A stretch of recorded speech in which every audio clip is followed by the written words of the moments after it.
आइए जानते हैं आज की कुछ अंतर्राष्ट्रीय खबरों को। पहले एक नजर आज की हेडलाइंस पर।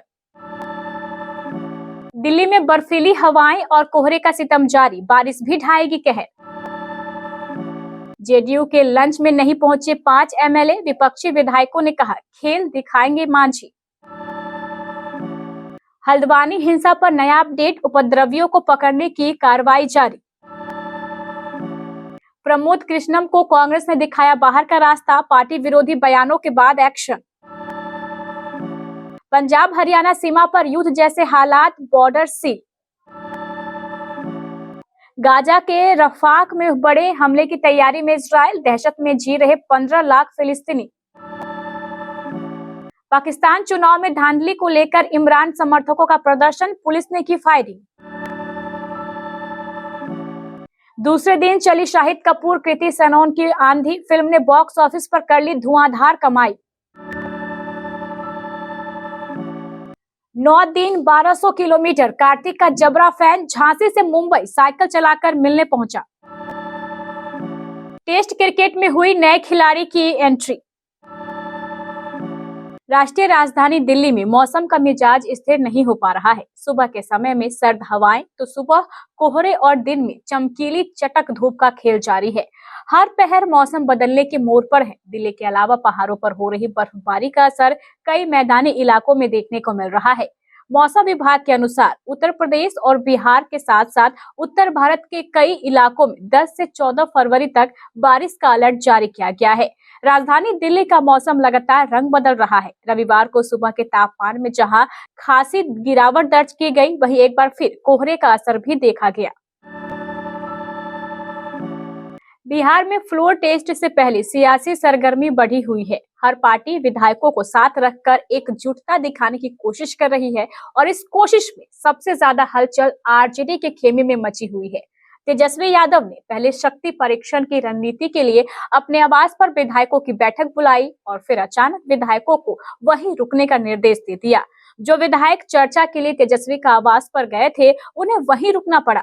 कुछ देर में विधायकों के सामान तेजस्वी यादव के आवास पर पहुंचाए गए। विधायकों पर नजर रखने के इस तरीके से तमाम सियासी सवाल भी उठ रहे हैं।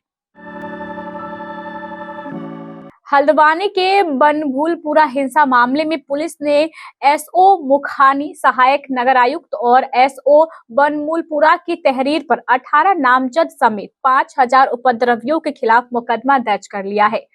घटनास्थल और आसपास के इलाकों से 5 शव बरामद कर लिए गए हैं। एक व्यक्ति की मौत बरेली ले जाते समय हो गई। हालांकि प्रशासन ने इसकी पुष्टि नहीं की है। हल्द्वानी में हुए बवाल में बदायूं से सहवान कस्बे के एक युवक की भी मौत हुई है। उसके सिर में गोली लगी थी। उसे बरेली के एक निजी अस्पताल में भर्ती कराया गया था, जहां उसकी मौत हो गई। शुक्रवार को उसके परिवार वालों ने शव को चुपचाप लाकर दफन कर दिया। कांग्रेस ने आचार्य प्रमोद कृष्णम को बाहर का रास्ता दिखा दिया है। अनुशासनहीनता को लेकर उनके खिलाफ कार्रवाई की गई है। पार्टी ने आचार्य प्रमोद कृष्णम को 6 साल के लिए पार्टी से निष्कासित किया है। उन्होंने हाल ही में पीएम मोदी से मुलाकात की थी और उनकी जमकर तारीफ की थी। साथ ही अन्य कैबिनेट मंत्रियों से भी मुलाकात की थी। कांग्रेस ने कहा है कि अनुशासनहीनता की शिकायतों और पार्टी के खिलाफ बार बार बयानबाजी को ध्यान में रखते हुए कांग्रेस अध्यक्ष ने प्रमोद कृष्णम को तत्काल प्रभाव से 6 साल के लिए पार्टी से निष्कासित करने के उत्तर प्रदेश कांग्रेस कमेटी के प्रस्ताव को मंजूरी दी है। इन दिनों हरियाणा पंजाब सीमा पर हालात बेहद तनावपूर्ण है। तैयारियां ऐसी चल रही हैं जैसे कोई युद्ध लड़ा जाना है। सरकार ने बॉर्डर के आसपास के जिलों की सीमाएं सील कर दी है। मोबाइल इंटरनेट सेवाओं को भी निलंबित कर दिया गया है। इतना ही नहीं, बल्क में एसएमएस भी नहीं भेजे जा सकते हैं। पुलिस ने अपनी निगरानी बढ़ा दी है। राज्य के पुलिस महानिदेशक संबंधित क्षेत्रों के पुलिस कप्तानों से लगातार संपर्क में है।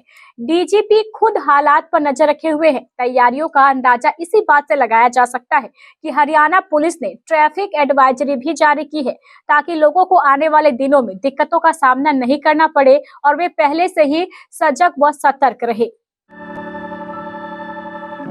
गाजा में हमास और इजराइल के बीच चल रही जंग खत्म होने का नाम नहीं ले रही है। इजराइल गाजा के रफाह में बड़ी सैन्य कार्रवाई की तैयारी में है। ऐसे में वहां शरण लिए हुए लोगों में दहशत का माहौल है। यहाँ करीब 15 लाख फिलिस्तीनी लोगों ने शरण ले रखी है। ये वे लोग हैं जिनका सब कुछ इजरायली हमले में तबाह हो चुका है और जान बचाने के लिए यहाँ रह रहे हैं। मिस्र से सटा हुआ ये इलाका अभी तक सुरक्षित है और इजराइल ने यहाँ बमबारी नहीं की है, लेकिन अब यहाँ भी सैन्य कार्रवाई की तैयारी चल रही है। इजराइल का दावा है कि यहाँ हमास के लड़ाके छिपे हुए हैं, जबकि यहाँ रह रहे लोगों का कहना है कि इजराइल फिलिस्तीनियों को मिस्र में धकेलना चाहता है ताकि वो यरूशलेम और वेस्ट बैंक की तरह गाजा भी पूरी तरह से कब्जे में ले सके। यहाँ रह रहे लोगों ने कहा है कि वो गाजा में मरना पसंद करेंगे लेकिन मिस्र नहीं जाएंगे। गाजा निवासी डॉक्टर नाहिद अबू असी ने कहा है कि यहाँ नेतन्याहू और उनकी सरकार राफा पर आक्रमण करने की धमकी दे रही है। हम कहाँ चले जाएं?